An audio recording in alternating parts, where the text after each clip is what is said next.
Thank you very much, everyone that's joined. It's great to be here. I'll just give you a little bit of background as everyone else has. Officially, I have been head of wellbeing for Hayes in the UK and Ireland for about 18 months now.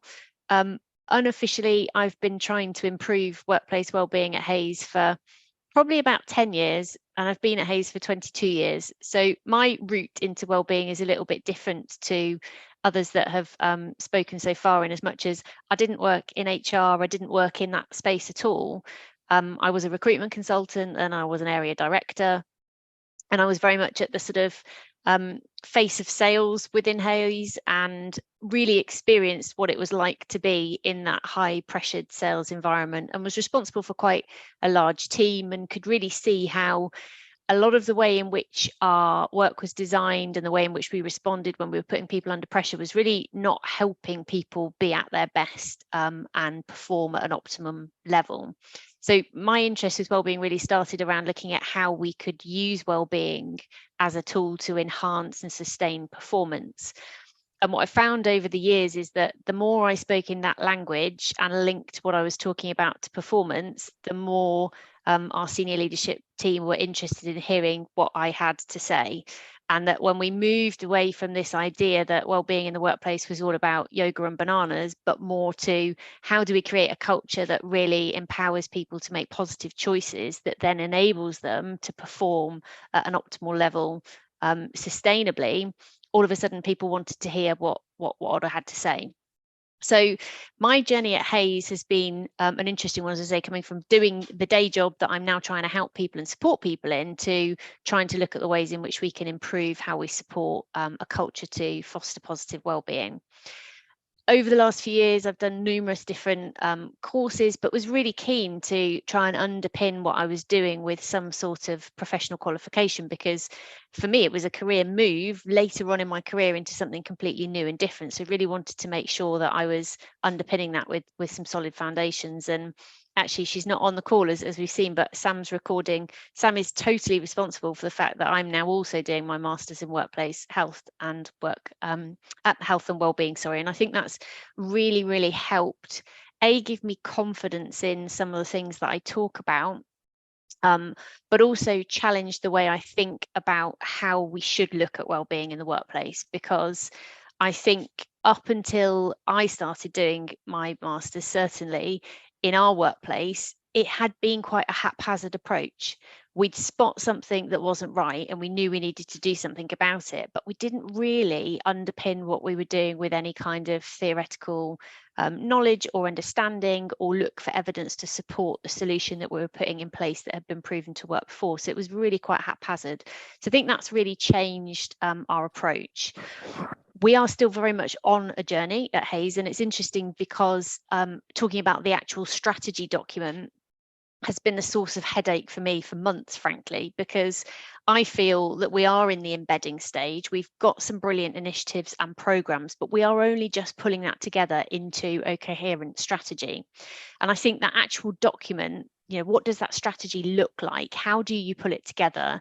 And how do you present it in a way that it's going to resonate in all the different areas of your business? Because I think a big part of my job internally is getting those stakeholders on board from all the different departments. My role effectively is collaborating between learning and development, reward, our operational managers, our managing directors, our senior leadership team, our sustainability team, our occupational health provider.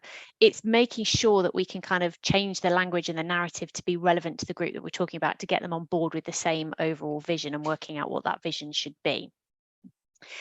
I think this group really, for me, is about creating an opportunity to share best practice and ideas. And I have been so encouraged by how incredibly supportive this community is in terms of the network.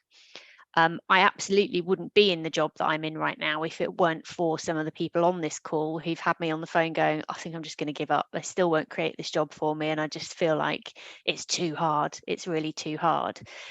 I think when I speak to other people, you then realise you're not on your own. Okay, a lot of us are in standalone positions that are responsible for wellbeing. So for me, this network is an extension of me not having a team at work to sit down and go, right, this is the challenge that we're trying to solve. What are we going to do about it? And how are we going to implement this initiative? Or what is it that we need to do and understand? So this, for me, is an opportunity to share ideas, challenges, best practice, what's working, what's not working, and also think about some of the providers, because actually you can't do this job on your own. You do need to engage with people who provide products and services. And my experience so far of that is it is far better to work with people who've got a proven track record, and you're able to speak to people who've used their products and services and how that's worked and fitted into your overall strategy. So the way I see the embedding group working is really informal. It would be very much a case of coming out to those that are part of that group in the week running up to our call to establish what things are on your agenda. And then we would facilitate a discussion on what those things are. And again, echoing what everyone else has said, that's not to say that Clara and I are going to have all the answers, but absolutely know that by sharing some of those challenges amongst this group, we'll be able to come up with some practical solutions and suggestions on how we all move forward. So I think the difference for me with this group above the implementing group is you probably already got a strategy, albeit you might not have the formal document, but you sort of know what you're trying to achieve, but you're at that point where you really want to try and refine that, or for example, start using data more intelligently to actually work out where you're going and what's working and what's not working. So hopefully that gives a bit of context. And Clara, who can't be with us unfortunately because isn't well, is the Wellbeing Manager at Crown Estates. And again, she's doing some fantastic work there, which she's really keen to share as part of this group. She's been in the role at Crown for almost 2 years now, but has worked there for a long time in lots of different roles that incorporated health and safety as well as wellbeing. But it's only the last couple of years or so that she's been doing purely wellbeing there. Prior to that, her background was very much health and safety as well. So coming at it again from a really different angle, which I just think is really useful and just adds another level of depth and richness to the kind of conversations that we can have. Thank you, Nuz. No, thank you so much, Hannah, and thank you so much for just clarifying a lot of that. So I hope it's a little bit clearer.